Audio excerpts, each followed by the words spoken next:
think oftentimes at companies outside of those big companies, it's easy to look at from the outside in and say, oh, they just have big budgets. But I'd say what really sets those big brands apart, like the Googles and the Visas of the world and the P&Gs, is that they're purpose-driven. And that oftentimes gets a bad rap of, who invests in purpose-driven marketing? But it really starts with understanding what are the values of the company? What do you stand for? What is your mission? What is your purpose? And everything else can back out of that, from what product categories that you're expanding into, or what customers you're targeting, or what products you're rolling out. It's easy to start at the bottom and work your way up in terms of, coming up with a great ad that drives conversion. But if you don't start with the purpose and the vision and the strategy, you end up throwing a lot of spaghetti at the wall just to see what sticks. But you really need that cohesive brand story, that purpose, that vision to guide everything that you do.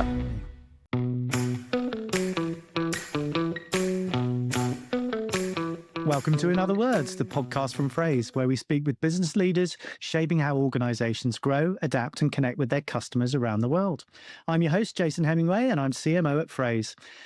Today, we're exploring what it takes to scale marketing across countries, cultures, and a wide mix of customer needs. It's about winning hearts and minds and staying true to what makes a brand feel human. And joining me is Christina Bylin, CMO at CarParts.com. Christina has led marketing at global giants like Google, Twitter, and Procter & Gamble. And now she drives strategy for a 700 million e-commerce brand, all while keeping customer trust and brand purpose front and center. Christina, welcome. It's very nice to see you. How are you? I'm doing well. Thanks, Jason. Really a pleasure to be here and great to talk to you today. Great. Well, let's get right into it straight away. And I always like to ask the first question about your career, and you've had quite a diverse one. Can you just kind of walk us through your journey and how it shaped how you think about brand growth and meeting customer needs? Yeah, thank you. I've had quite a diverse career in terms of industries. I've gone from Procter & Gamble to Google, Twitter, Visa, and now CarParts.com, which each step really taught me how to blend brand storytelling with measurable growth. I'd say having a career start at Procter & Gamble was a really great foundation because it really was a full funnel approach to the customer journey. I'd say upper, middle, and lower funnel, because you're in between brand building, but also kind of lower funnel retail marketing. And then since then, I've been able to learn how to do platform marketing on Visa, Google, and Twitter, really how to scale and reach customers globally, but really through a brand lens. And then now at CarParts.com, we're really focused really more on the lower funnel and how to drive conversion at the last step of the purchase path. So for me, it's been fascinating to see how, even though as a marketer, the tool set really doesn't change much, but it's where you focus on that funnel that really matters and differentiates. So it's been a fun career path, but certainly very different and diverse. Yeah, it's always interesting to see where people kind of come from and then elevate too. So you're now at CarParts, as you mentioned, and that, there's a crowded space, I would imagine, and relatively price sensitive. So and you talk about bottom of funnel, which kind of gives a clue, but how are you structuring marketing so it's not just about transactions and conversions, but building loyalty that travels across different customer segments and even regions? How do you think about that?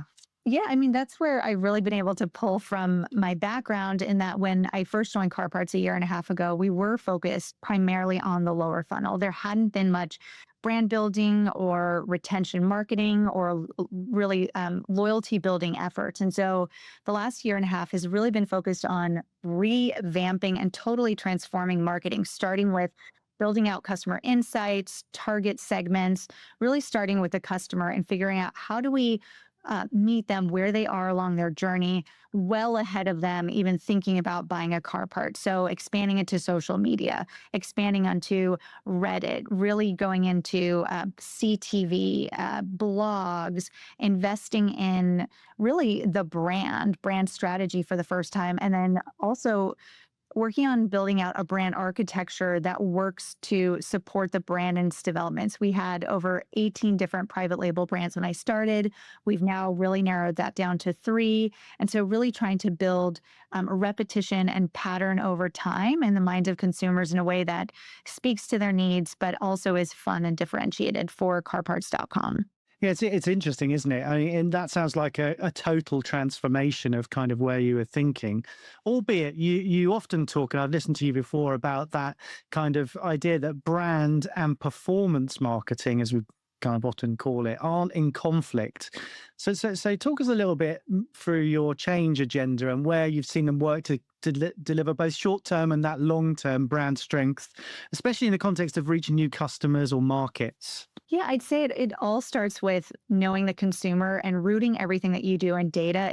It's hard to argue with data when it's you start with the insight and really figure out what is the creative that supports developing that story and that insight. So connecting emotional relevance with sharp targeting, you get both strong sales today and a brand that people remember tomorrow.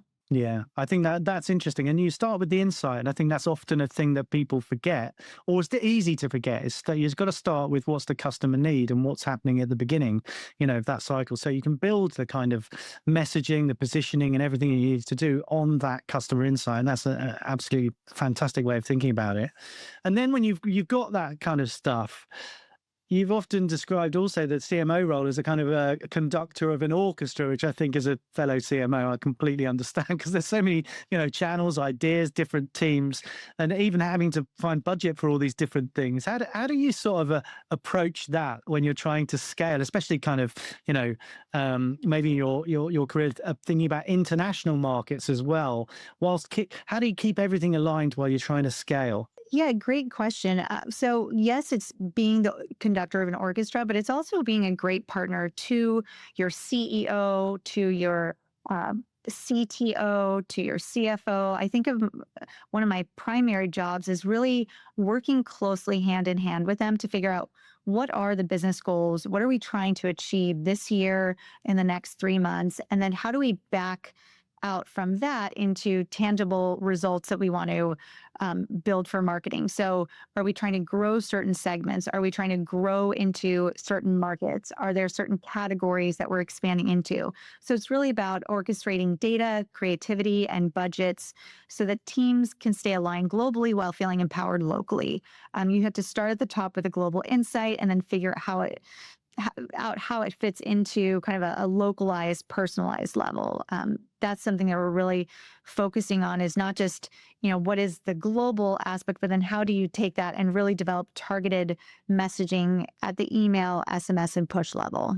Yeah, I think that's true. And you have to start, it's a balance, isn't it? In any marketing role is balancing kind of those customer needs against the objectives of the business, and then rolling that across different areas and regions is kind of the challenge, I guess, to most.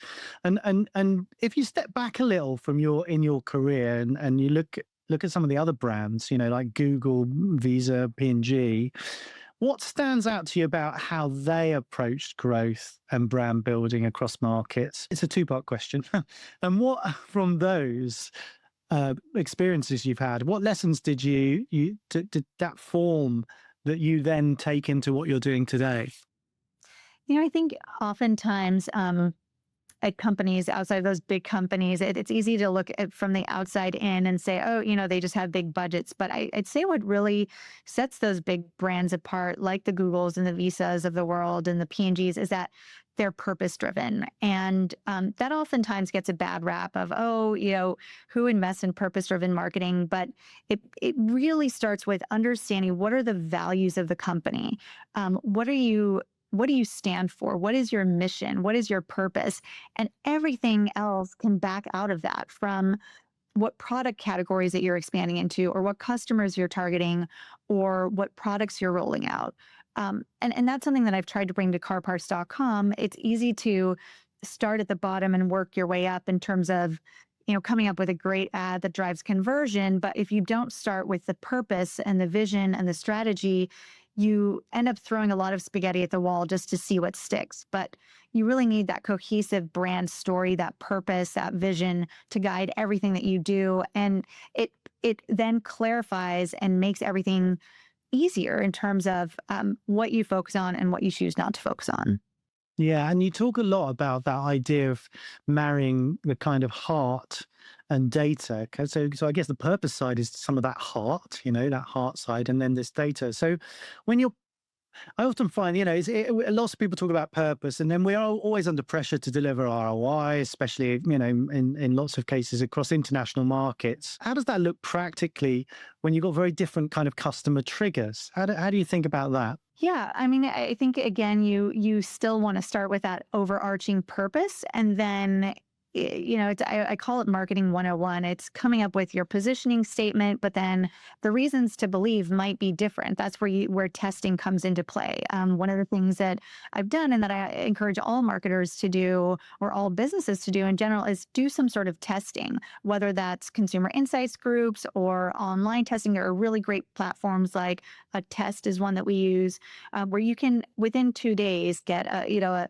statistically significant driven test result in 2 days, to see what are the reasons to believe that resonate in Canada versus Mexico versus the United States versus Japan. And that's what then becomes sort of the foundation for the marketing that you want to do or the messaging that you want to do in those markets. So the big idea is still the same, but the hook or the why people believe may differentiate between markets. And then obviously adding in the cultural relevance of those markets just supersizes or kind of supercharges that messaging, if you will. Just to paraphrase that, which is quite an interesting thing to think about. So you do a lot of thinking about how your message translates into other cultures and how it's got cultural resonance. And you do that in an authentic way by testing a lot of tests. Is that kind of correct? How does that? Yep, both pre-testing and then in market testing, A/B testing. From a media standpoint, every market is a little bit different in terms of what platforms people resonate with. And so, yeah, I think the best brands win by being consistent in purpose, but flexible in execution. So it's kind of this, global done right, go global, but local combined. And do you and in your mind, are you always thinking internationally when you're doing these things? How does that is it built into the culture of the organization? Yeah, I do. One of the things that really attracted me to marketing and brand building in general was my own personal background. I grew up in the US, but my parents are from Sweden. And so I always had this sort of international lens. And I think the best brands in the world have the ability to create a new language that translates I should say, transcends borders. And so for me, I'm always thinking, okay, how can this message resonate deeply both in one market, but also another? And what is it that ties them together, but also makes them unique? Yeah, and I think that's the challenge, isn't it? It's finding that golden thread between the message without diluting what you want to be saying and actually engaging with the customers globally. So yeah, interesting. So look, we often ask our guests, this is a bit of a pause in the kind of business speak, but we often ask our guests what we call the inbox confession. So you're no different than any other guest. I'm going to ask you the same thing. And it's really about what's the one thing you wish you could automate in your workday as a CMO? I say with the advent of AI and ChatGPT, which I tend to still use, I know there are others out there. I feel like I have the best assistant in the world now because so much of what I do is automated and has been. But I do think sometimes automating meeting prep would be great. Every CMO dreams of fewer decks and more decisions and just speed to market and it's speed. So sometimes automating meeting prep and also testing. We still have to, it still takes sometimes 2 to 4 weeks to test certain concepts. It's certainly gotten much faster, but certainly when it comes to performance marketing, those in-market tests, we still allow for some time, which I wish we could speed up. Yeah, I think speed's an interesting thing, isn't it? Especially, there's lots of productivity savings, but I think, one of the benefits the general AI, GPTs and things like that can give you is that speed of production. But I think there's always a place for strategic thinking. You've got to do some thought behind it. So it's automating what you can automate, but fantastic answer. And actually a really good segue into kind of where we're going to kind of talk next, which is about AI and how it helps in marketing. So at scale, AI is kind of helping how we scale marketing. And where have you particularly seen how it can improve customer experience across different audiences beyond just beyond just speed or more efficient? Are there any other areas where you see sort of? Yeah, I say we're just scratching the surface, but we just launched our shopping assistant Spark, and that's just helping from a customer service experience. We've outsourced most of our customer service to the Philippines, and what's interesting, this is a little insight, is most of our customer service agents don't drive. They're taking public transportation, and so now with AI, and not to say that we don't train them, but now that we're training our Spark, our shopping assistant, on using agentic AI and looking at blog, we can have probably better and sharper answers. And so we're seeing that we're getting fewer customer service calls to our customer service centers. And AI helps us match the right part to the right driver faster, which is important. Our catalog has over 1 million products and something like 40 million SKUs. And so to be able to process that kind of data just within a matter of seconds has dramatically improved people's online shopping experience of car parts specifically, which can be quite complex and sometimes intimidating for people. I can completely empathize with that, and it definitely does help with that kind of scaling issue, doesn't it? And actually giving people a body of knowledge to look at. So that is it's very good. And you've led kind of a transformation at Car Parts. What matters most in this kind of transformation using AI to make sure everything still feels that personal, authentic, especially as you go global, other than the testing, but what sort of actually keeps mattering? Yeah, I always say AI is an amazing tool, but you still need great people who know how to use the tools appropriately. So you don't want to replace the human voice. I know right now it's really popular to create brand personas using AI, and I think that might be helpful to a degree. But I always say you have to start with a human. We need to do real consumer insights testing. People may argue with me, but I really stand behind that. Is we're still trying to reach the human on the other side of the computer at the end of the day to buy our parts. So you don't want to replace the human voice that makes a brand feel real. And also in terms of our creative output, there's a fine balance between doing fully AI generated content, which, people are pretty smart. I think most people can sniff out, oh, is that a real person or not in the ad. So really just challenging my team to make sure it's human, it's authentic, and making sure that we strike the right balance between being forward thinking and efficient, but also human centric. So let's explore that a little bit more about how do you do so you challenge your team. So what are the kind of checklists? What are the things you think about when you're trying to build in that creative authenticity and storytelling without losing any cultural nuance or the human side of it? That because that's the bit that builds trust, right? That's the what you don't want to lose is trust with customers. So how do you kind of think about that? Is there a checklist you use or some things you think about? Yeah, so I love that idea of developing a checklist. So I'm going to take that back. But say, first and foremost, our product shots have to be real. We never do AI generated shots of our parts. That's a core kind of mandate that we have. In terms of scaling, yes, we do use AI sometimes to create, call it more culturally relevant or localized backgrounds, but we try to make them true to each market. So, yeah, just to ensure that authenticity. The other thing that we do is, again, A/B test in market. So we'll launch small social media tests, we'll do match market testing, and then we do a lot of measurement on top of that just to make sure that there's relevance, conversion, click through engagement. All of that is critical to making sure that our pieces are localized, but still authentic to the brand and still have that human touch. Yeah, I think that's some good. I mean, you've definitely got the makings of a checklist there for sure. So I love that. You've done lots of car parts. You've led lean startups, big global teams. If you had to give a CMO, another CMO, me for example, a piece of advice about how you scale internationally while staying kind of connected to the customer and being authentic and human, what would it be? I think the best growth comes when you balance bold ideas with measurable impact. So we are living in a world where we're so focused on measurement, and that is critical. But don't forget to try to be different, break through with big, bold ideas. And those bold ideas usually scale across borders and countries and markets. And so, yeah, don't forget to think different, as Steve Jobs would say.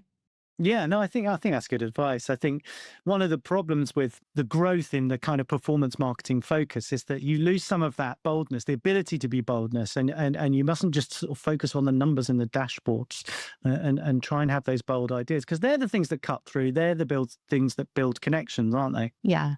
So talking of dashboards, my next question is kind of about as teams get bigger, as you scale and build things in, how do you keep teams close to the real customer experiences on the ground, especially as you think, you talk about the G-local kind of idea, but how do you keep teams grounded in their markets or their regions? I think one of the most critical things is that I do is really pushing teams out into the field, listening directly to customers, even going to repair shops in our cases, or visiting competitors to see what they're up to.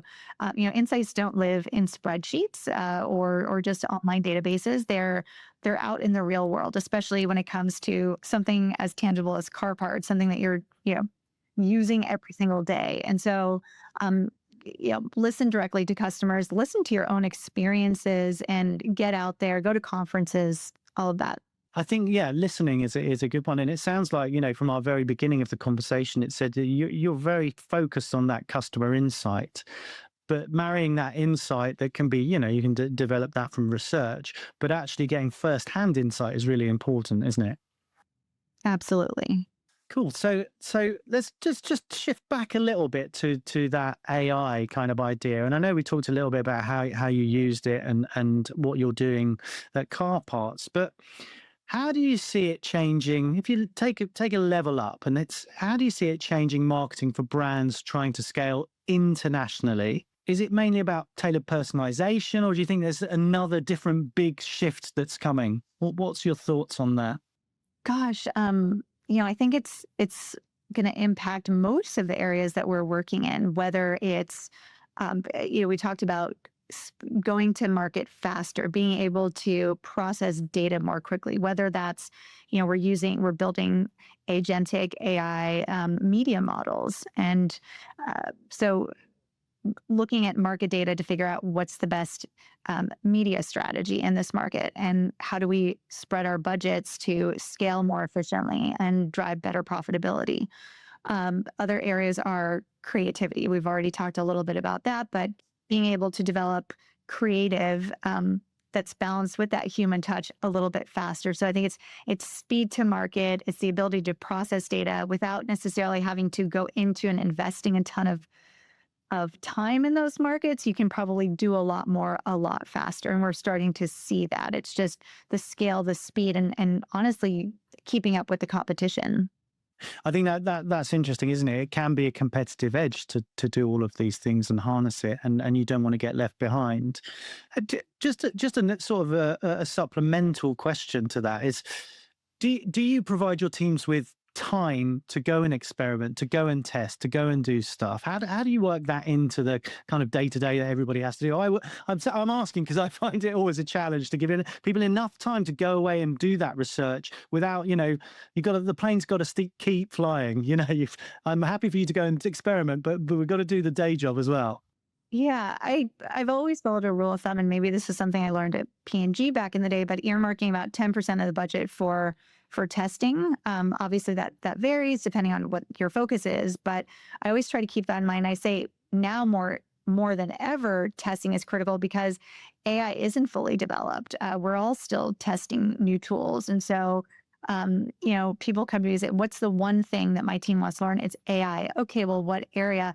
Go experiment. And it is me constantly reminding the team to do that, which, to your point, it's hard to do when time is limited. And so what I found works well on my team is partnering with our big partners like the Googles of the world to come in and do AI trainings, tangible trainings where we're using the tools, because it's one thing to say, go test out AI tools, but where do you even begin? And so as a team, we've sort of come together as a marketing team, and other teams internally are doing this, where we're kind of laying out, here are the tools we want to test. Okay, let's carve out an hour or two once a month, just tangibly test the tools to see, is this something that's going to work for us or not? And then the other thing that I'm doing is just bringing in a lot of AI partners. I know we all get bombarded with emails saying, oh, we're this AI agency. Great. Let me talk to you for 15, 20 minutes to see if there might be a fit. And then we'll usually do anywhere from a 3-week test to a 3-month test to figure out if it's a partner that we want to bring on. Yeah, I love that. I love that idea of partners that are from your ecosystem already. That's a really good one. I didn't think of the Google. Maybe we'll give them a call as well. But I think that's really, really good. And I think that, so I think the point there is just trying to find that, giving people permission to have that time. And actually, what you said, which is absolutely pertinent, is following through on it and actually saying, have you done it? Are you doing it? But also giving them some parameters and guide rails to help them go away, because there is so much noise around it. And you're right, it's not fully baked, not fully developed in lots of areas. So it's actually getting people to focus on the right things, and partners is a fantastic idea. I forgot to mention just building it into performance goals as well. That's something I started doing this year because I did see that even though I encouraged people to test it, they weren't. And so now that I've built it into performance goals, that's I've seen a deeper level of commitment as a result of that. No, I think that's good, because then it becomes part of the culture, doesn't it? As you start putting it on people's reviews and talking about it. Not to check up on people. I think it's just to help, it's to give them the permission to do it. Well, good, fascinating conversation. We're sort of now at the last bit with the quick fire round, and there are just 3 questions really for you here. Firstly, if you can, what's the biggest lesson you've learned across your career? Probably that, growth comes when you balance bold ideas with measurable impact. I already said that before, but it really, don't be afraid to be different, to carve your own path, and to test, learn, and fail your way forward. Yeah, and I think that one of the things you said is really good about that. I think that's a perfect way of thinking about it. But it's making sure that you have kind of the CEO or the C-level's alignment to do those kind of things, to be bold, suggest ideas. And that's really, I think, when you get to kind of a CMO level, that's what you're thinking about, is how do I get the business to agree with taking these bold stances, taking these moves. So yeah, interesting. Love it. Global growth in one word, how would you describe it? Connection. Very good. Very good. Very good. And finally, we'd like your tips on who we should speak to next. Oh, there are some fantastic CMOs out there that I've had the pleasure of working with. Laura Jones, who's the CMO of Instacart. She and I used to sit across from each other when we both were, young brand managers at Visa. And I think what she's been able to do over there is just phenomenal in terms of growth, leaning into bold ideas. She's a phenomenal CMO, and it's been exciting to watch her career. Brilliant. Well, we shall probably give her a call in the near future. For now, let me just say, look, thanks for that. Absolutely fantastic. Love the idea of balancing that brand and performance, data and creativity, and that whole idea of keeping things human and authentic is really good in a world where you can get into kind of, there's explosions of content, but how do you actually make things resonate with audiences across the globe? So brilliant. Thank you, Christina. Thank you. It's been a pleasure being here, and it was great talking to you. Well, that's it for another episode of In Other Words, a podcast from Phrase. I've been your host, Jason Hemingway, and a huge thank you to Christina Bylin for sharing such sharp insights on building marketing that scales responsibly, leverages AI effectively, and keeps customers at the center no matter where your business grows. If you enjoyed today's episode, be sure to subscribe to In Other Words on Spotify, Apple Podcasts, or your favorite podcast platform. You can also find more conversations on leadership growth and what it takes to really scale globally at phrase.com. Thanks for listening, and see you next time.